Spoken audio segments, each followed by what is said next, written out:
তাআলা বলেন এদের কোনো আমল আমি মিজানের পাল্লায় উঠাবো না, এদের মিজানের পাল্লায় উঠাবো না। এরা যত আলেমকে ইবাদত করেছে, পাশাপাশি আল্লাহর সাথে দুশমনি করেছে, আল্লাহর বিধান প্রতিষ্ঠিত হওয়ার বিরোধিতা করেছে, যারা আল্লাহর বিধানকে উৎখাত করার জন্য সর্বশক্তি নিয়োগ করেছে, ওদেরকে সহযোগিতা করেছে। আর এই সহযোগিতার কারণে, জালেমদের সহযোগিতার কারণে, সীমালঙ্ঘনকারী অত্যাচারীদেরকে সহযোগিতা করার কারণে এদের জীবনের সমস্ত আমলগুলো আল্লাহ তাআলা বাতিল করে দিবেন। আল্লাহ তাআলা এদের কোন আমল মিজানের পাল্লায় উঠাবেন না। প্রশ্ন আসতে পারে আমলগুলি কি হবে? আল্লাহ তাআলা নিজেই জানিয়ে দিয়েছেন, ওয়াকাদিন্না ইলা মা আমিলু মিন আমালিন ফাজআলনাহু হাবাআম মানসুরা। আল্লাহ তাআলা বলেন আমি এদের আমলগুলোর দিকে একটু লক্ষ্য করব, একটু মনোনিবেশ করব, তারপর এদের সমস্ত আমলগুলি আমি ধুলিকণায় পরিণত করে দিব। ধুলিকণায় পরিণত করে দিবে এই আমল। কি চান আমল ধুলিকণা হয়ে যায় না মিজানের পাল্লায় উঠে? কোনটা চান? মিজানের পাল্লায় আমল উঠাতে হলে কি করতে হবে? আমাদের আল্লাহর বিধান তো মানতে হবে, নাকি আল্লাহর কোরআনের বিরোধিতা করে আমাদের আমল মিজানের পাল্লায় উঠানো যাবে? কি বলেন? আল্লাহ তাআলা বলেছেন যালিকা বিআন্নাহুম কারিহু মা আনজালাল্লাহ ফাআহবাতু আমালাহুম। যারা আল্লাহর বিধানকে, আল্লাহর কোরআনকে অপছন্দ করে এদের সমস্ত আমল বাতিল, এদের সব আমল বাতিল। এই বাতিল ঘোষণা কি আমি দিছি? ঠিক কি কর বাতিল আমি ঘোষণা দিছি? কে ঘোষণা দিয়েছেন? সত্য না মিথ্যা?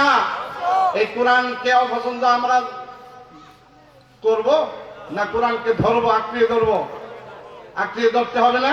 হ্যাঁ, আমাদের মুখে বলতে হবে কোরআন আমার জান, কোরআন আমার প্রাণ, কোরআন আমার নয়ন মনি, কোরআন সংবিধান, কোরআন সংবিধান। কোরআন আমার জান, কোরআন আমার প্রাণ, কোরআন আমার নয়ন মনি, কোরআন সংবিধান, কোরআন সংবিধান। কোরআন যে জন ছেড়ে দিল, কুফরিতে চলে গেল, ঈমান আমল সব হারালো, কোরআন প্রমাণ। কোরআন আমার জান, কোরআন আমার প্রাণ। কি বলেন? আমরা কোরআনকে ধরতে পারবো না ক্রিয়া? ইনশাআল্লাহ ধরতে পারবো তো, না কি বলেন? আর যদি ধরতে না পারি কারো লস হবে না। কোরআনকে বাদ দিয়ে মুমিন হওয়া যাবে না, কোরআনকে বাদ দিয়ে মুসলমান হওয়া যাবে না।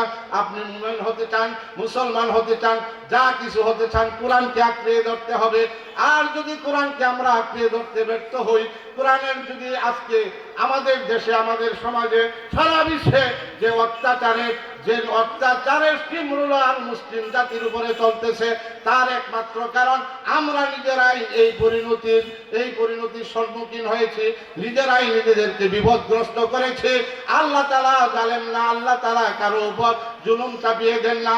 আমাদের উপরে যে জুলুম হচ্ছে, যে নির্যাতন হচ্ছে, এই জুলুম নির্যাতনের জন্য আমরা নিজেরাই দায়ী। আল্লাহ পাক কোরআনে বলেন, আল্লাহ তাআলা বলেন ইযা আসাবাকুম মিন মুসিবা ফাবিমা কাসাবাত আইদিকুম ওয়া ইয়াফু আন কাসীরা। আল্লাহ তাআলা বলেন তোমাদের উপরে যে বিপদ মুসিবত গুলো আসে, এইগুলি তোমাদের নিজ হাতে কামাই করা। আর আল্লাহ পাক অনেক অপরাধ তোমাদের ক্ষমাও করে দেন। সমস্ত অপরাধের বিচার যদি আল্লাহ দুনিয়াতে করতেন, আমরা অনেক আগে নিঃশেষ হয়ে যেতাম। অতএব আমরা যদি আমাদের উপরে যে বিপদ মুসিবত আসছে, আমরা টের পাইতেছি বিপদ আসছে, যে কি বলেন টের পাইছি? আমাদের উপরে বিপদ আসে নাই? হ্যাঁ, এই মনে করেন এই 3 মাস আগে এই মঞ্চে বৈশা কোরআনের এই কথা বলার ক্ষমতা কারো ছিল? কি বলেন ছিল? হ্যাঁ, আমাকে যখন রিমান্ডে আনলো, আমাকে গ্রেফতার করে অ্যারেস্ট করে জেলে দেওয়ার পরে 1 মাস 10 দিন পর আমাকে যখন রিমান্ডে আনলো, আমাকে রিমান্ডে আনার পরে বালুকা থানার তদন্ত ওসি আমার মামলার আয়ু ছিল। আমাকে যখন নিয়ে থানায় ঢুকলো গাড়ি মাগরিবের পূর্ব মুহূর্তে, আমার এই গারদের ভিতরে বইয়া তালা মারে, গারদের ভিতরে ঢুকাইয়া সেনকে তালা মারে।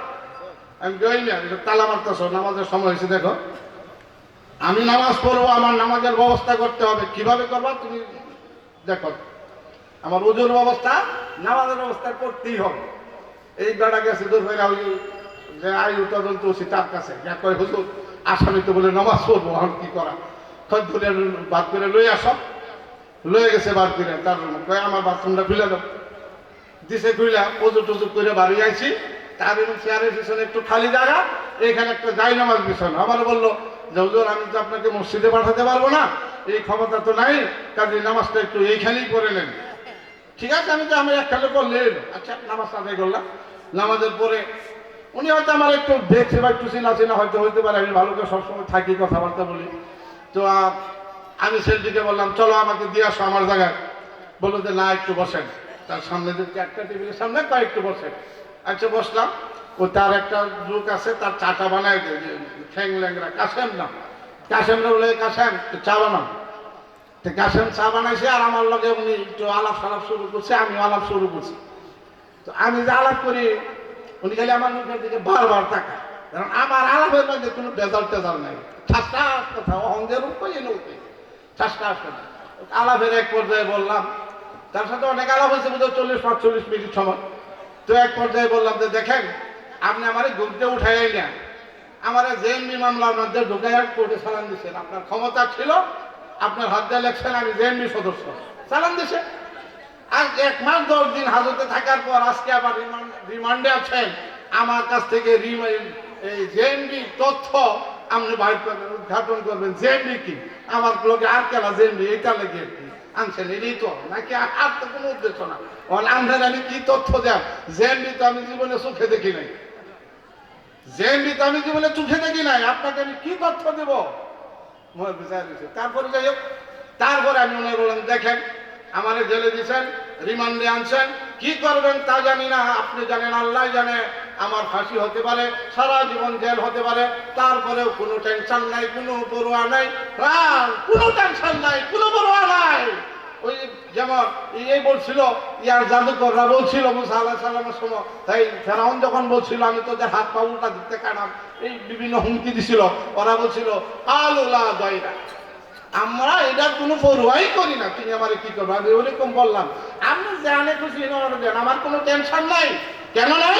আমি জানি আল্লাহ রাসূল বলেছেন আত-তাকদীরু লা ইয়ারুদ্দু, তাকদীরকে পরিবর্তন করা যাবে না, ফেরানো যাবে না।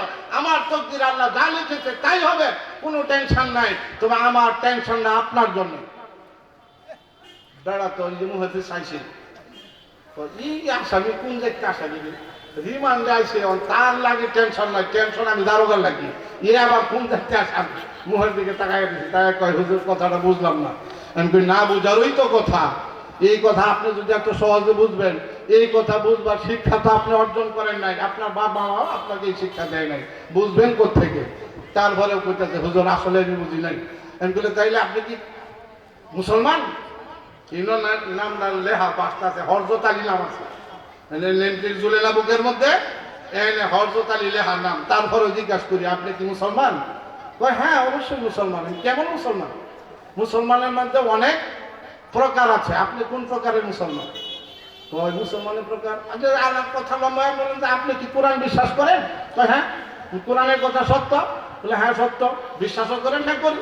তাইলে আপনার জন্য আফসোসটা কেন? এবার শুনেন, আল্লাহ পাক রব্বুল আলামিন কোরআনে বলেছেন وتكلمون أيديهم وتشهد أرجلهم بما كانوا يكسبون। আল্লাহ তাআলা কোরআনে বলেছেন মানুষ দুনিয়াতে তার হাতের মাধ্যমে যা করে, তার হাত দ্বারা দুনিয়ায় যা করে, হাসরের ময়দানে আল্লাহ পাক যখন বিচারের আসনে বসবেন, হাকিম হয়ে বিচার করবেন, সেই দিন মানুষের হাত, তার এই হাত দ্বারা দুনিয়ায় যা কিছু করেছে সব সাক্ষ্য দিবে আল্লাহর দরবারে। তার পা সাক্ষ্য দিবে, অন্য আয়াতে আসছে তার চক্ষু সাক্ষী দিবে, তার কান সাক্ষী দিবে, তার সমস্ত অঙ্গ প্রত্যঙ্গ, তার সমস্ত চামড়া পর্যন্ত আল্লাহর দরবারে দুনিয়াতে আমরা কি করেছি আমার অঙ্গ প্রত্যঙ্গ দ্বারা সব সাক্ষী দিবে। হাসরের দিন আল্লাহর কাছে আমাদের সাথে আল্লাহর গোয়েন্দা ভিড় করে রাখছে, আমাদের সাথেই গোয়েন্দা ভিড় করা। আমি হাতটা কি করছি? আল্লাহ তাআলার দরবারে সাক্ষী দিবে হাত। আমি যে হাতটা দেয়া আপনি দুনিয়ার অন্য মানুষের ব্যাপারে মিথ্যা লেখছেন না সত্য লেখছেন আমি জানি না, আমার জানার প্রয়োজন নাই, কিন্তু আপনি আমার নামে যে কথা লিখেছেন এই কথা কত পার্সেন্ট মিথ্যা, এই ভাষণের দুনিয়াতে, এই ভাষণের দুনিয়াতে কত পার্সেন্ট? কারণ আমি যে জিনিস দেখছি না জীবনে, আপনি আমার এইটা সতর্ক করেছেন। অতএব আপনি প্রস্তুতি নেন, আপনার জাহান্নামে যাইতে হবে, বাঁচার কোনো রাস্তা নেই, উপায় নাই, আপনার জাহান্নামে যেতেই হবে। আপনার হাত দ্বারা আপনি যা অর্জন করেছেন সেই জন্য আপনাকে জাহান্নামে যাইতে হবে। এই জন্য আফসোস আপনার জন্য যে দুনিয়ার জন্য, দুনিয়ার কিছু টাকা কামানোর জন্য, দুনিয়ার কিছু ক্ষমতার জন্য আজকে নিজের হাতে নিজেকে জাহান্নামী করে দুনিয়ার থেকে নিয়ে গেলে নিজেকে জাহান্নামী বানায়। এই জন্য আফসোস যে আপনি নিজেকে নিজের হাত দ্বারা জাহান্নামী বানাইলেন। যারা খালি কয়েকবার সরি বইয়া ফরায় উচ্চারণে মেরে দেবে, কই হুজুর আমি বুঝছি না, আমার মাফ করুন, আমি ভুল করছি, অন্যায় করছি, আমাকে ক্ষমা করুন। আমি মুসলমান হিসাবে আপনার সাথে ওয়াদা করতেছি, আমার ক্ষমতায় যতটুকু আছে সেইটুকু আমি আপনার জন্য করব। আলহামদুলিল্লাহ তাই করেছে। আমি 2 দিন রিমান্ডে থানায় ছিলাম, জামাইয়ের মতো আদর করছে। একবার রিমান্ড কথাটা তার মুখে একবার উচ্চারণ করে না। তো এই যে বিশেষ যে আল্লাহর দয়া, এই যে এখানে আমার সাথে যে করা হয়েছে, এটা কি আমার কোনো কৃতিত্ব আছে? এখানে সব কিছুর কৃতিত্ব কার? এই সব ক্ষমতার মালিক কে? আল্লাহ তাআলা সব ক্ষমতার মালিক। যে আল্লাহ পাক রব্বুল আলামিন হযরত ইব্রাহিম আলাইহিস সালামকে ওই আগুনের কুণ্ডলী থেকে রক্ষা করেছিলেন, সেই আল্লাহর ক্ষমতা কি কমে গেছে? কমে নাই। আল্লাহর ক্ষমতা কমে নাই। আল্লাহর ক্ষমতা যেমন অটুট ছিল সেমনই ওই রকমই অটুট আছে। আজকে আমরা না জেনে না বুঝে আল্লাহর সাথে নাফরমানি করে, আল্লাহর রাসূলের সাথে নাফরমানি করে, আল্লাহর কোরআনের সাথে নাফরমানি করে আমাদের দুনিয়াটাকে আমরা জাহান্নাম বানিয়ে ফেলেছি। কি দুনিয়াটা জাহান্নাম না? যারা এটার কেঁচা খাইছে বুঝছে, মানে তারা বুঝছে কিরকম। রাত্রে 11টার সময় বাসায় খাইতে বসছি, বাড়িতে 11 বৃষ্টি নামছে, বৃষ্টি পড়তেছে।